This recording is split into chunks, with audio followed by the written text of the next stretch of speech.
Welcome to our series on updates on programs here at Alabama Medicaid.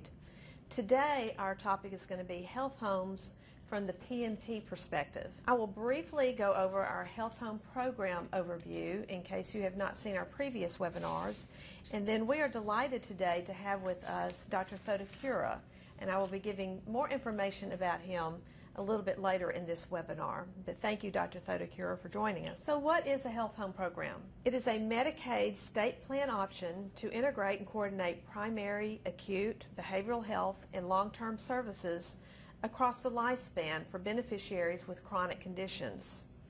Health homes began because of the Affordable Care Act, and we adopted a health home a few years ago here at Alabama Medicaid. Starting this month, April 2015, we went statewide with our program. Previously, the health homes were called Patient Care Networks of Alabama, and they were programs that were run in 4 geographical areas across Alabama with only 21 counties, but now they are up in all 67 counties in Alabama. This program is to exclusively focus on the health home eligible recipients in Patient First. Our primary medical providers who choose to participate in the health home program receive an expanded case management fee for their patients with chronic conditions of $8.50 per member per month. Health homes provide quality-driven, cost-effective, culturally appropriate, and person and family-centered health home services for our Patient First recipients with the following diagnoses: asthma, diabetes, cancer, COPD, HIV, mental health conditions, cardiovascular disease, substance use disorders, transplants, sickle cell, heart disease, obesity with a BMI over 25, and beginning in April, hepatitis C virus. We will briefly go over some of the programs and services that we provide in our health home program. These include care coordination, transitional care, and medication management. Care coordination is at the core of what we do in our health homes. This service is provided by nurses and licensed social workers who meet with the patients face-to-face, whether it's in their home, in the hospital, or at the doctor's office, or wherever the patient wants them to meet them. During this visit, the care coordinator assesses to see what needs the patient has, as well as their strengths, to determine what they need to manage their chronic condition. Once they determine what these needs are, they develop a care plan with this patient and provide any kind of resources or referrals that are needed. This may include transportation, financial assistance, food, and support services. They also can provide education regarding their chronic illness so that they can manage their condition more effectively. In our transitional care services, transitional care helps to provide support for someone who is going from one level of care to another level of care. This may be provided by nurses or with a team of people that would include social workers, pharmacists, or community health workers.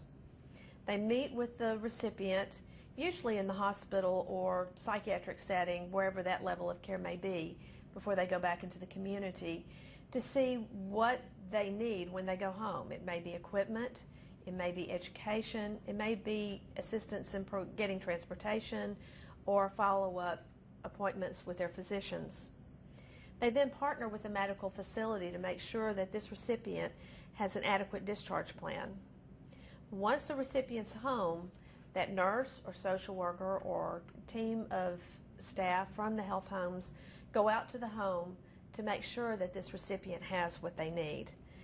While there, they look at the medications. Sometimes when our patients are in the hospital, they don't tell the full story of what they're taking at home. So we can look at the medications and see what they have in the home as well as in the facility to make sure that they are actually taking the medications that they need. After they get that information, they send it on to the pharmacist to review, and then the pharmacist can contact the physician if necessary or someone else. Education and support services are also provided at that time in the home. I mentioned pharmacists earlier. They do medication reconciliations on all of our health home recipients that are receiving services. And we have found that to be very helpful in seeing what medications they are on. As you know, our patients sometimes go to other doctors and our physicians aren't aware of that and don't know that they may be taking other medications. A pharmacist can look at this and alert the PMP if they see something that the physician may need to know about. They can also provide education to the recipients about their medications. So how does the health home program benefit the providers? First of all, the care coordinators that we mentioned can be embedded in your practice. Depending on the size of the practice, you may have 1 or 2 full-time social workers or nurses who can actually stay in your practice and see your patients as they come in if they have one of these chronic conditions. One of our large pediatric practices in the Auburn-Opelika area has 2 full-time social workers. Your practice may not need that much. You may have fewer Medicaid patients than that. These social workers and nurses can come to your practice once or twice a week, half a day, once a week, whatever is needed. But they can be there so that you don't have to call and have these patients make appointments with them. Health homes also integrate medical and behavioral health together. It's hard sometimes when you have 2 different entities providing care to a patient and making sure that information is communicated back and forth. So our health homes make sure that the providers get the information they need from behavioral health providers and vice versa. They can help the behavioral health providers get the medical information that they need. Another benefit is networking with regional providers. I'm sure Dr. Thotakura will be talking about that shortly, but you'll have the opportunity to meet on a quarterly basis with physicians in your area to see what they're doing for specific chronic conditions, what's working in their practice and what's not, and gives you an opportunity to learn from them. And then there's the additional time that your staff can provide. If you have someone who is already taking care of these referrals and follow-up appointments, that gives your staff time in the office to take care of things that they need to take care of. So how does the health home program benefit patients? Well, we've mentioned these before, so I will just summarize that. It helps transitioning from one level of care to another, for instance, from the hospital back to the home, to make sure that they have what they need.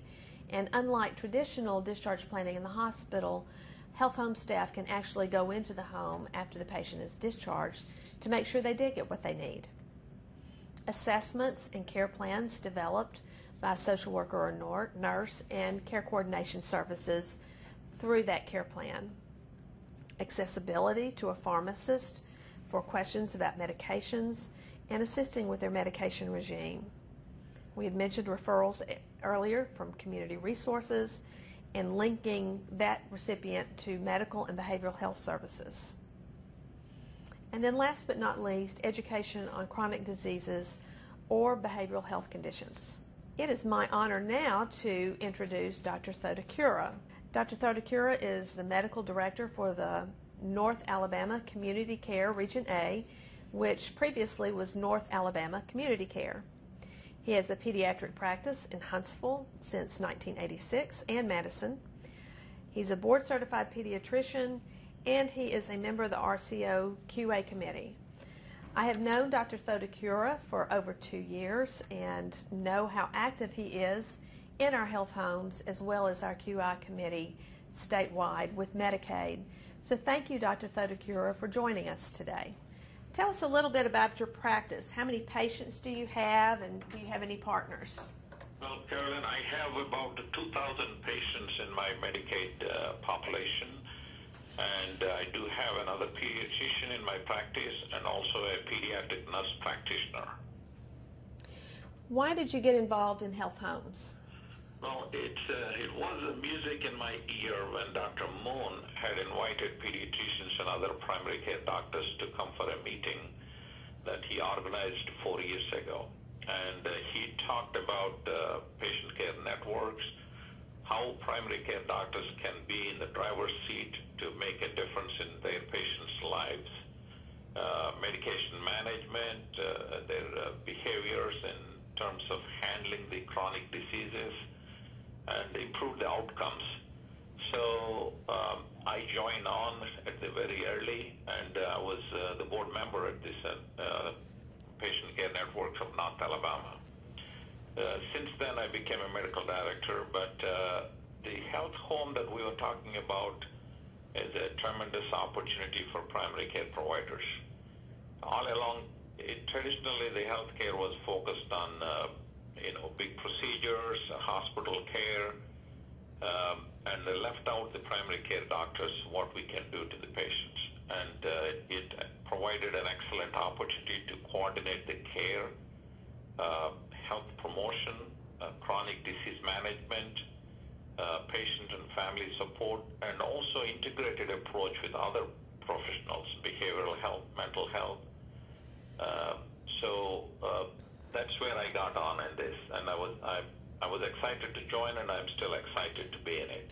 Did you have or notice any colleagues have misconceptions about the health home program?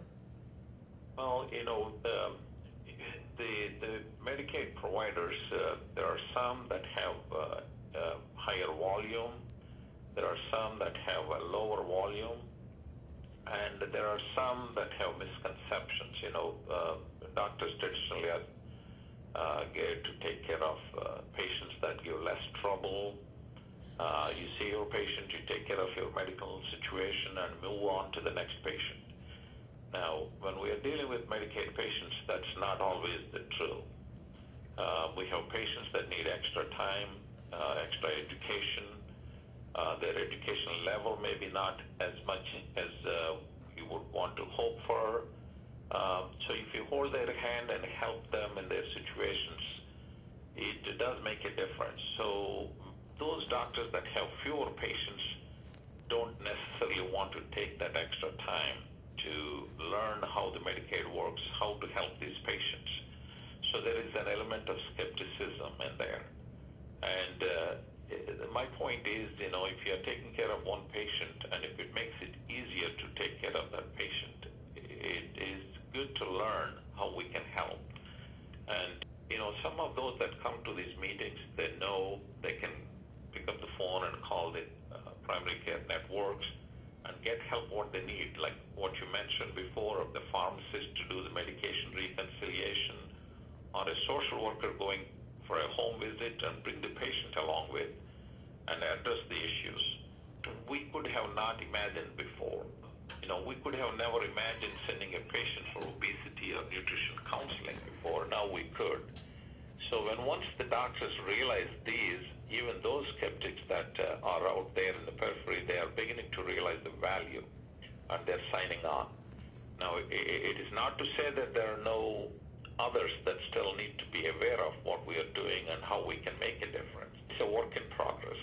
Is there anything else you would like other physicians to know about the health homes if they're considering this? Absolutely. I think webinar is an excellent idea. We have these meetings. The meetings are not always attended because we are focused in taking care of our patients. Unless we see the patient, we don't get paid. So there is an element of disinterest for doctors to take time off from their patient care and come for the meetings. And they feel like, well, if we're going to hear the same thing again and again, why waste time? So it has to be a value-added information system. Now, when we make the doctors be in the driver's seat, when they bring their own issues, when they take part in how to make a difference, I think there will be a lot more interest. I'll give an example. Some 2.5 years ago, we had a meeting in Madison, and there were a couple of pediatricians that were bringing up this issue of obese patients, that they could not make a difference, and they could not send to a nutritionist, and they have some diabetes that need help. So we talked about it, and we contracted with a local dietitian and developed a system in place, what we call nutrition or healthy initiatives. It took off. We have several hundred patients that took advantage of this. We have camps that were conducted. Of course, this is something that you invest for the future. It's not something where you have a patient with asthma and you treat it, you prevent it going to the emergency room or hospitalizations. Obesity is a long-term investment. So when we have these tools, I think there will be more and more doctors getting on this Another frustration that we all have in primary care is the mental health. I don't know of any psychiatrist in private practice who accepts Medicaid. So it became a major issue for us to get these patients that need to be seen and cannot get an appointment in time. So we started this mental health initiative where we have a system where a doctor can call the network if they have an issue that needs to be addressed quickly. All they need to do is fill a simple questionnaire form, a referral form that is taken up. So we have over 100 patients that got benefit on this. So the more and more we begin to integrate the doctor's needs and work to improve, I think they will participate. Did the health homes and the medical management meetings impact your practice and the way you deliver care? Oh, yes, absolutely. The one thing is I always thought I have been doing a good job in taking care of my asthmatics. When I looked at the statistics, we always get this claims data. And I was not happy to see my own claims data that how many patients actually go to the emergency room for asthma related. And I looked at what was the problem. I could be writing a prescription for maintenance meds, but are they giving it? Are they giving it appropriately? Are they recognizing when they get into problem? Are they seeking proper help? No. So I started, we actually developed, we obviously have the Academy of Pediatrics with the Asthma Action Plan, but we modified it a little bit for our network, and we distributed to all the primary care providers. And I have those in my office in both locations. And I started to sit down with the patient with asthma and give that action plan and review what medicines they are taking and difference between the rescue and the maintenance meds. And what's the value in using the maintenance med, how you can prevent going to the ER, getting sick, and getting hospitalized. And I can see a big difference on that in my own practice. Thank you, Dr. Thotakura. How has health homes made an impact in the lives of your patients? Well, one is it integrates, between the primary care providers, the patients, and any other barriers that come in between. If we have a patient that is being discharged, if that information comes to the doctor's office, that's a valuable tool. And that's where the networks are helping with the social worker bringing all that record, making sure we get in time. Getting the information in time is the key. Getting a week later is not going to make a difference. The second is there are some patients that don't actually see their medications list. Sometimes they go to a primary care doctor, they go to a specialist, they don't realize one doctor prescribing somewhat similar medication. So we utilize the pharmacist to help us out on this medication reconciliation. That has helped a lot. I didn't use a whole lot on transportation, but some of my colleagues had used that when they couldn't make a trip to the doctor's office, they used the transportation. Again, if you have an access to the doctor during the daytime, it saves the family and also it decreases the cost. The minute you go to the emergency room, the cost goes up, and obviously the more and more of patients that go to the ER will end up in getting admitted than what you could treat in the office. So it has helped there. And I see other doctors getting benefit also in this coordination of different levels between the primary care doctors, specialists, mental health professionals. And there's a lot more to be done on this. One thing is patient education has improved. Those that have chronic illnesses, whether it's diabetes or asthma, our care workers actually go to their home and take time to educate them. That I feel like is bringing the patients to the doctors for the visit. Another thing that helped is for some large practices, we do have LPNs embedded in the practice, make sure they show up for their appointments, they follow the recommendations.